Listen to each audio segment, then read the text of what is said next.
So if BookTok has ever made you read a book that makes you want to throw your Kindle across the room in a good way, in a bad way, this is the video for you. We're going to go through the ones that are worth the hype, the ones that I think maybe aren't as worth the hype, and we're going to have a good time, guys. We're excited. So with that being said, let's get into it.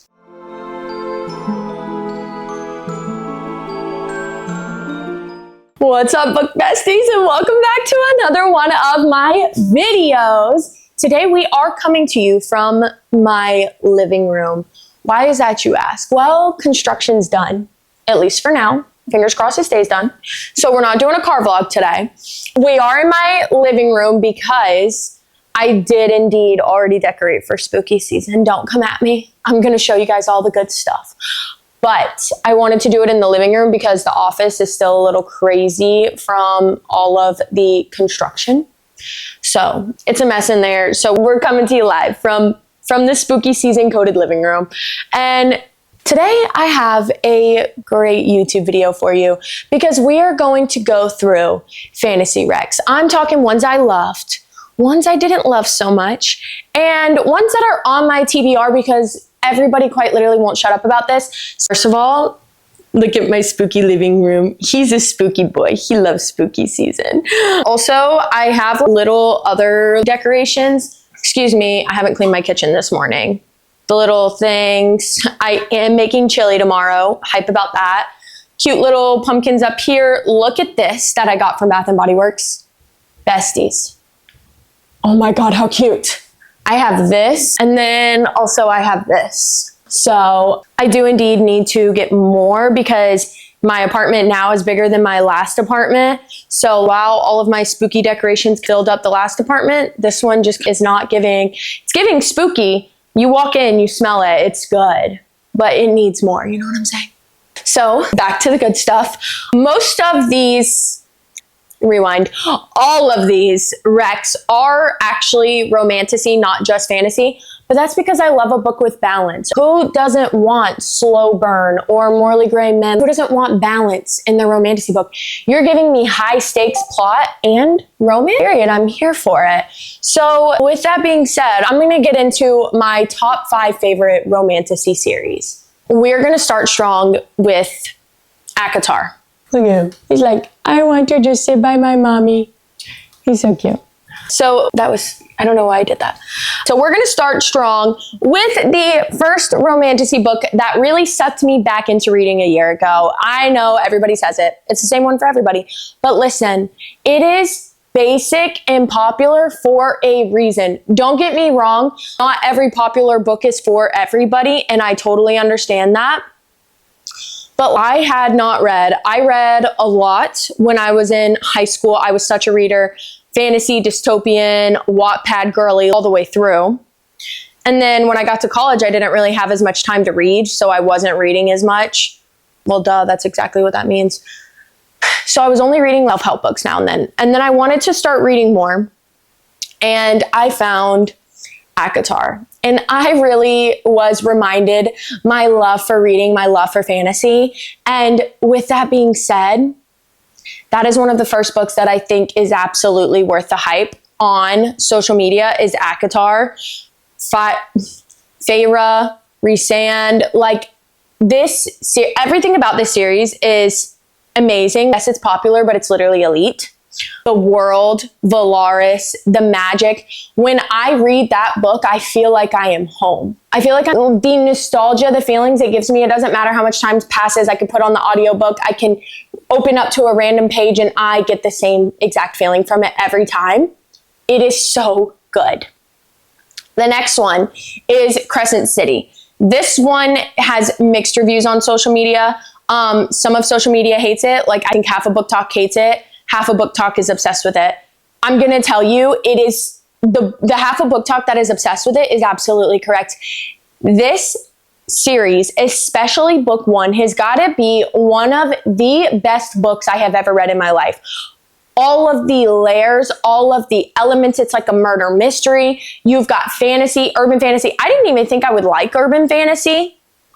And then I read Crescent City and I was like, I am sleeping I am so asleep on this. This is one of the best books I've ever read. The emotional damage in Crescent City, every single one of those books made me freaking cry. The ending, Crescent City 2, iconic, okay? If you are sleeping on Crescent City, use this as your sign to stop sleeping. It is so good. Next, and this is another one of my God tier series. So my 3 God tier series, ACOTAR, Crescent City, and this one, which is the Book of Asriel, the Gods and Monsters series by Amber V. Nicole. If you have not seen my last YouTube video, I am convincing you to read it in that video. This is another one of those series that is one of the best books. It is so unique. Diana, the FMC, is absolutely incredible, astonishing, badass, like everything you would want in an FMC, like she is it. The MMC, that man is like David Cornsweat Superman meets Rhysand from ACOTAR, but with a dirty mouth. Enough said. Enough said. So underrated. Such an underrated series, I think. Next, Zodiac Academy. Hear me out. I know it is like the reality TV of reading, of literature. And I stand on the fact that this is one of the greatest series ever. I ate Zodiac Academy up. Can I understand why there are people who don't like it? Absolutely. But when you read Zodiac Academy, like you're coming into it for a good time. Like it's got all the elements. You've got elemental magic, which I'm obsessed with. You have fae and all types of mythical creatures. You have got dragons, werewolves, vampires, like everything. Okay. Banter. True enemies to lovers, the spices. So maybe you're coming for the spice, but you're staying for the pain. Because while it starts off all light, la-di-da-di-da, hee-hee, ha-ha, it's a painful series. It gets dark. It gets dark. But it's so freaking worth it, I swear. If you want to scream, if you want to cry, if you want some twins as your FMCs, this is the series for you. Next. And this one I think is more relatable. I think it was worth it. This was one of them. I read this after I read Throne of Glass, which was perfect because it's so fast paced. I think it's worth the hype. I genuinely do. Fourth Wing is genuinely so good. I love the dragons in this series. I personally had not read a series where there were dragons to this extent, and I don't want to say too much about it for those of you who haven't read it, but I'm obsessed with the dragons. I'm obsessed with the magic system, channeling, everything about it is so good. I think book 1 is very character driven, whereas like book 2 starts to lead more plot driven. And then book 3 starts to really, really put it into even further into that high fantasy category. I think book 3 is setting up a lot of great things for the rest of the series. There's a lot of controversy around book 3. I thought it was the best one in the series. I ate it up, but that was me. But that's just me. Sometimes I like books differently than other people, and that's okay. That's okay. But Fourth Wing is just another one that I think is absolutely worth the hype. Now, here are some books from BookTok that have honestly fell a little short for me. And I'm not one to really rag on books. I don't like doing that on social media, but I do want to give my honest opinion in a respectful way because this YouTube video is specifically about like books that I think are worth the hype versus ones that weren't so great for me. And just because I don't like it doesn't mean that you won't like it. It could absolutely be for you. This is just my humble opinion of a reader. So the first one that I'm going to say, and this one is going to be a very controversial and hot take, but it's going to be From Blood and Ash. Now, hear me out. Obviously, if you follow me on Instagram, I make posts about From Blood and Ash. Books 1 and 2, 8 for me. Hooked, obsessed. 1 and 2 were freaking amazing. I love From Blood and Ash 1 and 2. Poppy, Castile, like everything about those two characters were amazing. However, after book 2, book 3 kind of lost its spark for me. I just felt like it started becoming so much spice, and that's all it was about. And it wasn't even about the plot anymore, in my opinion. Like, yes, obviously it was still about the plot. They talked about the plot and stuff. That was so cute. They talked about the plot, you know, they were building on but for me, it was just like every 5 minutes, I felt like the MMC was like, oh my God, the FMC is so hot. Let me throw her in a corner.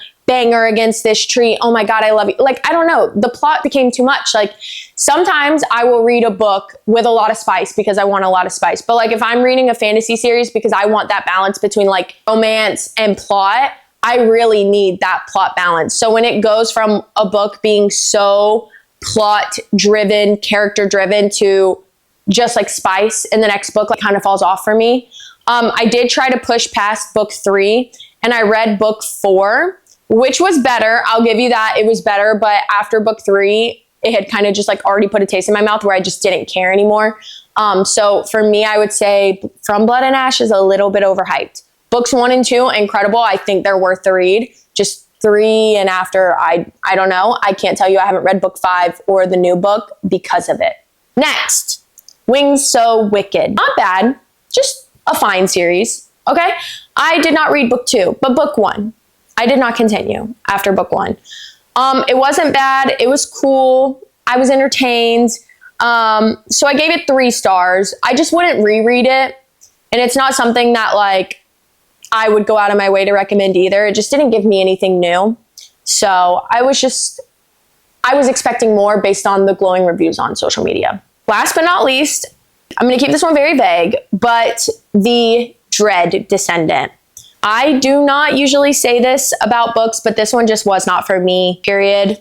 I felt like it was a mashup of a lot of things that I already read, but kind of without the spark. I saw a lot of people hyping it up about it being Dramini coded. Personally, it did not scratch that itch for me.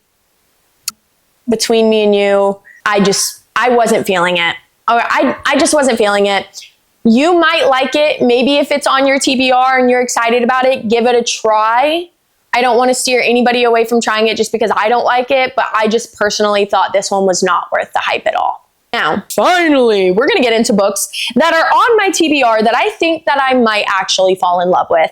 Now, these first 2 series are the highest on my TBR. Like, the next little like deep fantasy series that I'm diving into are these ones.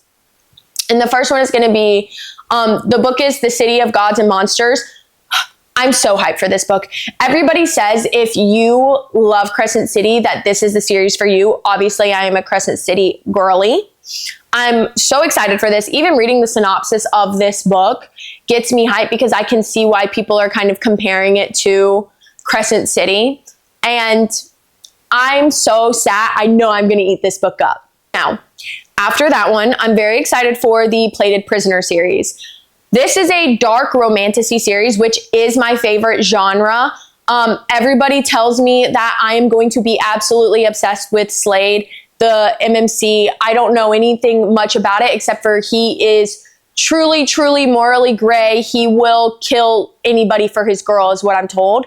And I love that in an MMC. So I know I'm going to eat up Guild as well. So I'm very excited about that one. Next one is Blood and Betrayals. This, all I really know about it is it's like a fantasy dark academia. Don't ask me questions. The cover's green and black. I will not be answering anything further. That's all I know about it, but I'm ready. It's on my spooky TBR. I'm here for it. After that is Anathema by Carrie Lake. I love Carrie Lake. I read Nocticadia recently. Phenomenal, phenomenal, phenomenal book. And I know Anathema is going to be similar with like the gothic, eerie elements that she brings to series, except it's also fantasy. So dark romantasy, again, is my favorite genre. So I'm so ready for that one. And last but certainly not least is Spark of the Everflame. Now, I was extremely excited for this one because everyone says if you love ACOTAR to read this one, but also I see a lot of mixed reviews about it. Some people don't like it as much. I have the first book. I am absolutely excited to dive into it. I love a man who yearns. Everybody says this. MMC is the king of yearning. So I'm hyped to dive in. We'll just see what it encounters, but that's another one I'm very excited for. On my final TBR, if you have read any of those books, the ones that I want to read soon, which one was your favorite and why? Convince me that that should be the next one that I should read, if you don't mind. All right, guys, so those are all of my takes. The good, the bad, the painfully unread that I need to get to ASAP. Give me a moment, okay? We got a lot of books to read. If you guys want more, I will make a part 2 of more romantasy book recs that I recommend. more that I don't necessarily recommend and more that are on my TBR. If you love this one, just let me know. I can make more. If you guys want to see me reacting to tackling my TBR, I can also do that. Let me know what you guys see. If I skipped your favorite, I'm ready to be yelled at in the comments. So drop your 5 top favorite romantasy recs. Let me know if any of my takes are wrong. Yell at me. Tell me. Say, girl, your opinion is I don't agree with it. And I'm going to respect it because I love hearing other people's perspectives. Like, convince me why I'm wrong. And then maybe I'll start to see it in your point of view. You know what I'm saying? So let me know. I'll see you guys next week for another YouTube video. If you liked this one, feel free to like and comment to support. Love you guys. See you next time.